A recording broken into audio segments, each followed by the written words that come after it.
নাহমাদুহু ওয়া নুসাল্লি আলা রাসূলিহিল কারীম আম্মা বা'দ।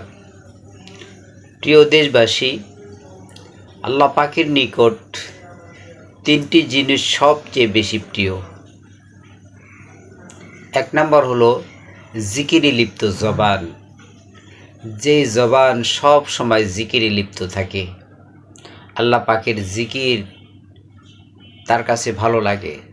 উঠতে বসতে চলতে ফিরতে সব সময় জিকির করতে থাকে। জিকিরের দ্বারাই তার জবান সব সময় নড়তে থাকে, তার জিহ্বা তরুতাজা থাকে। এই ধরনের ব্যক্তিকে আল্লাহ পাক বেশি পছন্দ করেন। দুই নাম্বার হলো শুকরগুজার অন্তর।